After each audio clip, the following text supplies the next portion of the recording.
भविष्य का समय, जहां अब तक पृथ्वी पर फिर से आइस ही जा गया, यानी कि फिर से टेम्परेचर नीचे गिरते हुए इतना कम रह गया कि जल्दी यहाँ इंसानों का रह पाना नामुमकिन हो जाएगा। तो वैज्ञानिकों ने पृथ्वी से पूरे 1000 लाइट ईयर्स दूर एक और रेहा नामक हैबिटेबल प्लेनेट ढूंढ निकाला, जहाँ का वातावरण इंसानों के रहने के लिए बिल्कुल सही था। और वहीं जाने के लिए उन्होंने अपने सारे रिसोर्सेज का इस्तेमाल कर एक वर्महोल पोर्टल भी पृथ्वी के पास खोल दिया, ताकि यहाँ के लोग वहाँ पर माइग्रेट कर सके।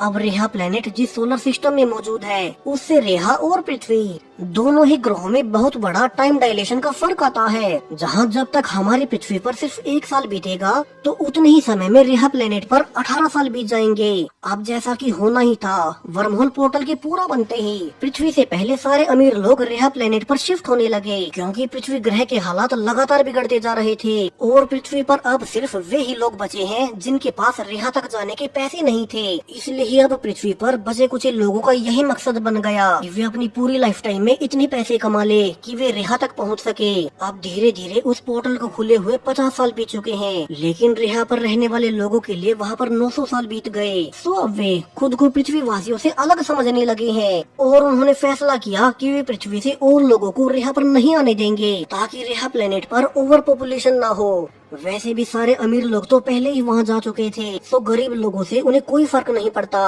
अब ऐसे ही हमें ब्रायन नाम का एक सर्वाइवर दिखाया जाता है, जो कि पृथ्वी से भागकर चोरी छुपे रेहा जाने की कोशिश कर रहा था। वो अभी एक छोटे से शटल में मौजूद है, जो कि उसकी मेन शिप से निकला था, जिस पर की रेहा की सिक्योरिटी टीम ने पहले अटैक कर दिया, जैसा कि वे पृथ्वी से निकलने वाले हर एक शिप के साथ कर रहे हैं। अब ब्रायन अपनी पर्सनल एआई एडिसन के साथ एक रेस्क्यू शटल में ट्रेवल कर रहा है। उन्हें जल्द ही किसी बड़ी शिप को ढूंढकर उसमें जाना होगा, वरना वे इस रेस्क्यू शटल में ज्यादा आगे नहीं जा पाएंगे। अब एआई एडिसन ब्रायन को सूचना भी देती है कि कैसे उनके पास में ही एक और शिप ट्रेस हो रहा है, लेकिन वो उल्टे रास्ते में यानी कि पृथ्वी की ओर जा रहा है, और इसके अलावा कोई भी उनके मैसेज का रिप्लाई भी नहीं दे रहा। अब एडिसन के अनुसार ब्रायन को शटल की आखिरी एनर्जी का इस्तेमाल कर उस बड़ी शिप से डॉक कर लेना चाहिए, वरना तो वे यही मारे जाएंगे। बेशक से वो शिप पृथ्वी की ओर जा रहा हो, लेकिन वे वहाँ से वापस आने का कोई और तरीका ढूंढ लेंगे। अब ब्रायन को भी मरने से तो ज्यादा अच्छा ये आइडिया ही सही लगा, और वो पहले एक खास किस्म की दवाई लेकर, जिससे कि उसे हाइपर स्पीड में बेहोशी न आए, अब वो अपने शटल की आखिरी एनर्जी का इस्तेमाल कर उसे हाइपर स्पीड में ले जाता है, ताकि वो अपने शटल से उस अनजान शिप को पकड़ सके। इसी बीच ब्रायन पृथ्वी पर अपने आखिरी दिनों को याद करता है, जब उसकी पत्नी की पृथ्वी के एक्सट्रीम वातावरण में मौत हो गई। और तभी ब्रायन ने अपनी पत्नी के फ्यूनरल के बाद अपने पिता को देखा, जो कि उनके पास की एक नेबर की मदद कर रहे थे। दरअसल अब पृथ्वी पर एक्सट्रीम वेदर के चलते फसलें पैदा होना ही बंद हो चुकी हैं, और ज्यादातर लोग भूखे मरने लगे। हालांकि ब्रायन की फैमिली ने पहले ही काफी सारा पैक्ड खाना स्टोर कर रखा था, तो उनके नेबर को भूखे मरते देख ब्रायन का पिता उसे अपनी ओर से काफी सारा खाना दे देता है। हालांकि उस नेबर के जाते ही ब्रायन ने अपने पिता को चेतावनी भी दी कि उन्होंने ऐसा करके बहुत बड़ी गलती कर दी। अब तो उनके नेबर्स को भी ये पता चल गया कि उनके पास खाना मौजूद है, और वे उसे लूटने जरूर से आएंगे। दरअसल अब के समय में किसी की मदद करना भी बहुत खतरनाक होता है। हालांकि उसका पिता कहता भी है कि जल्दी ब्रायन और उसकी बेटी राइली वे दोनों यहाँ से हमेशा के लिए रेहा चले जाएंगे, और उनके पास ब्रायन की बेटी राइली जितने पैसे तो उन्होंने इकट्ठे भी कर रखे हैं, तो उन्हें ज्यादा चिंता नहीं करनी चाहिए। अब प्रेजेंट में ब्रायन फाइनली उस दूसरे बड़े शिप के अंदर घुस चुका था, और वो अपनी एआई एडिसन को एक्टिवेट कर शिप में आगे बढ़ने लगता है, ताकि एडिसन उसकी मदद कर सके। लेकिन सरप्राइजिंगली यहाँ तो शिप में पहले से लोगों की बॉडीज पड़ी थी, मानो वे सब आपस में ही लड़कर मारे गए हों। ब्रायन बड़े ध्यान से सोचते हुए आगे बढ़ रहा था कि इन सबको मारा किसने होगा, कि उसका ध्यान शिप में लगे फोटोज पर जाता है, और वो पहचान गया कि ये सब पृथ्वीवासी नहीं बल्कि रेहा के रहने वाले थे। और उसे आगे शिप के एक रूम में बहुत सारे खाने पीने की सप्लाईज और पानी भी मिल गया। ब्रायन इससे बहुत खुश था कि तभी एडिसन उसे सतर्क करती है कि शिप में अभी भी कोई जीवित इंसान बचा है, और वो उसी की ओर आ रहा है। कि तभी वहाँ पर ट्रेसी नाम की एक एस्ट्रोनॉट आती है, जो कि ब्रायन पर ही गन पॉइंट कर पूछने लगती है कि उसने उसके शिप के सारे मेंबर्स को क्यों मारा। अब ब्रायन तो खुद हैरान था, क्योंकि जब वो खुद शिप में आया तो ऑलरेडी सब पहले से मरे हुए थे, और वो यही सब ट्रेसी को भी समझाने लगता है। लेकिन ब्रायन जो ही खुद ही शिप में इलीगली घुसा था। तो ट्रेसी गुस्से में कहती है कि ये शिप पृथ्वी वासियों का नहीं बल्कि रेहा वालों का है। ट्रेसी असल में रेहा पर रहने वाले इंसानों की सिक्योरिटी टीम का हिस्सा है और अब वो खुद को पृथ्वी वासियों से अलग समझती है। ट्रेसी आगे बताती है कैसे इस शिप से उनकी टीम पृथ्वी पर खाने पीने की सप्लाईज भेजा करती है ताकि वे पृथ्वी वालों की मदद कर सके। वैसे भी रेहा वासियों ने पृथ्वी से किसी को भी उनके ग्रह पर आने से रोक लगा दी है, इसलिए ही वे वहाँ पर खाना ही भेजते हैं। ब्रायन ट्रेसी को फिर समझाता है कैसे रेहा के ही प्लेन्स ने उस पर अटैक किया, इसलिए उसे अपनी जान बचाने के लिए इस शिप में आना पड़ा, लेकिन उसने किसी को भी नहीं मारा। उसे तो पहले ये भी नहीं पता था कि ये शिप रेहा वालों का है। अब ब्रायन को पता था कि ट्रेसी उसकी एक नहीं सुनने वाली, तो वो उस पर अटैक कर उसे दूर भागने लगता है। हालांकि ट्रेसी को इस शिप के सारे हिस्सों का पता था, इसलिए ही वो बार बार हर जगह ब्रायन से पहले पहुंच जाती, लेकिन ब्रायन किसी तरह से आखिरकार उसे धक्का देकर खुद को मेडिकल बे में बंद कर ही लेता है। अब ब्रायन कुछ देर तक खुद को ट्रीट कर उसे यहाँ पर एक क्रायो चैम्बर नजर आया जिसमें कि ऑलरेडी एक सोल्जर क्रायो स्लीप में था। यानी कि यहाँ से ये तो साफ है कि ये लोग रिहा से ही हैं और वे पृथ्वी पर खाने पीने की सप्लाईज डिलीवर करने जा रहे थे। लेकिन ब्रायन ये नहीं जान पाता कि यहाँ के मेंबर्स को मारा किसने है और इसकी कोई फुटेज कैमरास में भी नहीं थी। दूसरी ओर ट्रेसी अब तक दूसरी रास्ते से अंदर भी घुसती है, तो भी ब्रायन उसके सिर पर वार कर वहाँ से फिर निकल गया। हालांकि उसने ये ध्यान नहीं दिया कि ट्रेसी के पास यहाँ के सारे कंट्रोल्स थे और वो कंट्रोल रूम से पूरे ही शिप के ऑक्सीजन लेवल्स को नीचे गिराने लगती है ताकि ब्रायन को पकड़ सके। वहीं ब्रायन जो कि अब सीधा पाइप से ऑक्सीजन लेकर सांस लेने की कोशिश कर रहा था, ट्रेसी खुद मास्क पहनकर उसे फिर से पकड़ने आती है। हालांकि इस लड़ाई में भी ब्रायन ही भारी पड़ा क्योंकि उसने अपनी AI एडिशन को ऑलरेडी शिप के सिस्टम में इंस्टॉल कर दिया था, जिसने कि फिर से ऑक्सीजन को पूरी शिप में रिस्टोर कर ही दिया।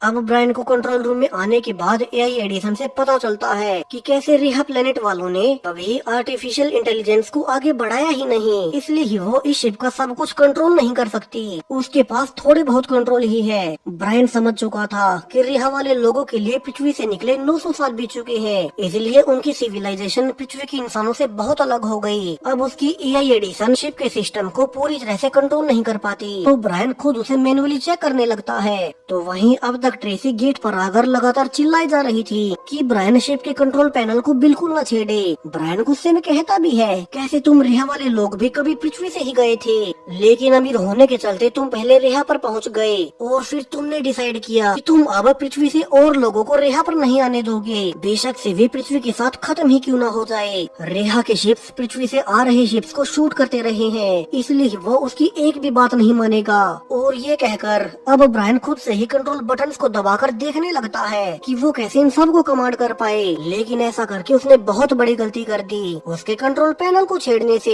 एक सिक्योरिटी प्रोटोकॉल चालू हो गया और उसकी AI एलिसन उसे कहती भी है कि ब्रायन को ऐसा नहीं करना चाहिए था।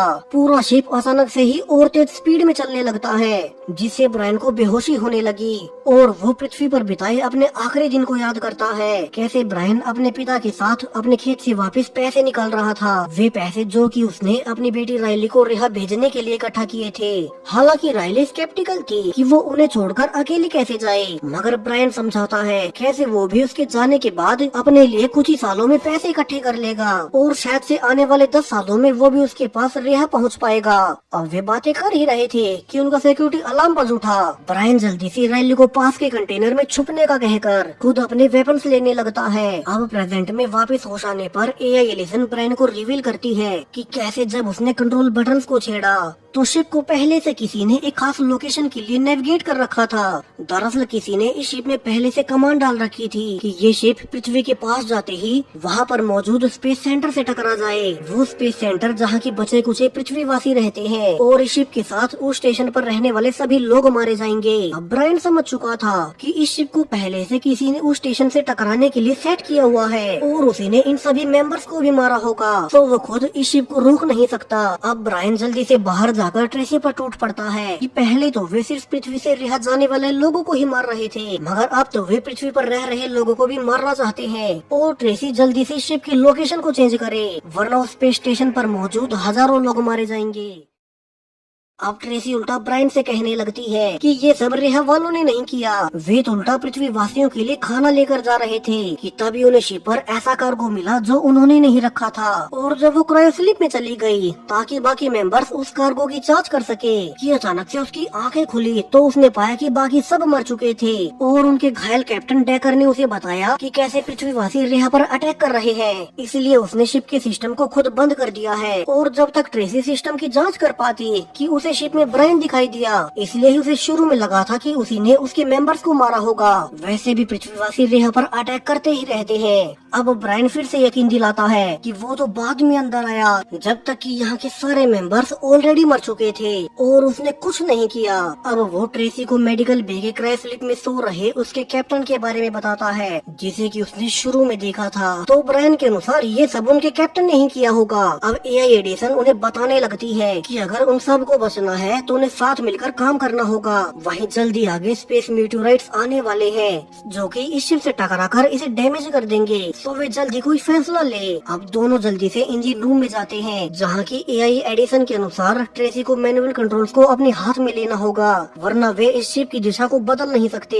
ट्रेसी अब खुद इंजन रूम में चली जाती है जबकि बाहर अब तक घायल डेकर अपने क्रायोस्लीप से बाहर आ चुका था। वो देखता है कि ट्रेसी इंजन रूम में जाकर सिस्टम नेविगेशन को मैनुअल करने की कोशिश कर रही है। वहीं बाहर अब तक मेटियोराइट्स उनके शिप से टकराना शुरू हो चुके थे। ट्रेसी अब अपना काम करते हुए बेहोश हो जाती है क्योंकि उसकी ऑक्सीजन कम हो गई। तो ब्रायन जल्दी से जाकर उसकी मदद करने लगता है। वहीं अब तक उनकी शिप डैमेज भी हो रही थी तो दोनों अब एक साथ मिलकर शिप को मेटियोराइट से दूर ले जाने लगते हैं और वे इसमें कुछ हद तक कामयाब भी रहे। हालांकि उनका काम अभी भी पूरा नहीं हुआ था। अब ब्रायन फिर से अपना पास्ट याद करने लगता है जब उसके घर उसके सारे ही नेबर्स वेपन्स के साथ उसका खाना लूटने आ गए। यानी कि ब्रायन का शुरू में उसके पिता को कहना बिल्कुल सही था। कैसे शुरू में उसके पिता ने जिस नेबर को खाना देकर उसकी मदद की थी उसी ने उनके खाने के बारे में सबको बता दिया। अब ब्रायन का पिता कहता है कि वे यहाँ से निकल जाए वरना उनके पास भी वेपन्स है। लेकिन ये नेबर्स तो खाने के लिए कुछ भी करने को तैयार थे क्योंकि उनकी पूरी फैमिली भूखी मर रही है और उनके दिए थोड़े बहुत खाने से वे कब तक ही जिएंगे। सोल के पास भी कोई रास्ता नहीं है। अब वो नेबर अपने साथी से ब्रायन की बेटी रायली को ढूंढने को कहता है ताकि वे रायली को बंधक बनाकर ब्रायन से सारा खाना ले सके।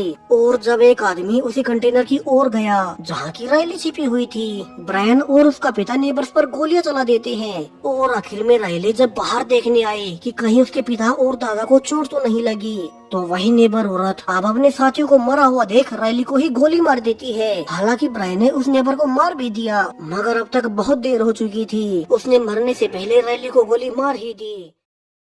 अब प्रेजेंट में ब्रायन और ट्रेसी ने मिलकर शिप को मीटियोराइट से तो बचा लिया था जहाँ की ब्रायन अपनी बेटी का फोटो ट्रेसी को दिखाकर सब बता देता है कैसे उसने अपनी पत्नी के बाद अपनी बेटी को भी खो दिया। ट्रेसी भी बताती है कि उसके पेरेंट्स भी पहले पृथ्वी पर खाना देने आते थे मगर एक दिन रेहा की गवर्नमेंट ने उसे बताया कि कैसे पृथ्वी वासियों ने उसके पेरेंट्स को खाना लूटने के लिए मार दिया, इसलिए ही रेहा प्लेनेट के सभी लोग पृथ्वी वासियों से नफरत करने लगे। अब ब्रायन कहता है कि पृथ्वी वासी ऐसा कुछ नहीं करते, रेहा की गवर्नमेंट ने उनसे झूठ बोला है ताकि उन्हें पृथ्वी वासियों के रेहा आने से रोकने का बहाना मिल जाए। अब एआई एडिसन रिवील करती है कि वे उन मेटियोराइट से तो बच गए मगर उन्हें अभी भी काम करना जारी रखना होगा क्योंकि इस शिप की फाइनल लोकेशन अभी भी स्पेस सेंटर से टकराने की है। सो उन्हें बचे हुए नेविगेशन सिस्टम को भी चेंज करना होगा और इसके लिए अब ब्रायन अंदर जाने को कहता है। अब जिस एरिया में खुद ब्रायन जाएगा इंजन रूम का ये हिस्सा बहुत ठंडा होता है, इसलिए -40 डिग्री में जिंदा रहने के लिए ब्रायन को वहाँ प्रोटेक्टिव सूट पहनकर जाना होगा। ट्रेसी बताती भी है कि रेहा प्लेनेट पर हमेशा वार्म टेम्परेचर ही रहता है जैसा कि कभी आइस एज से पहले पृथ्वी पर रहा करता था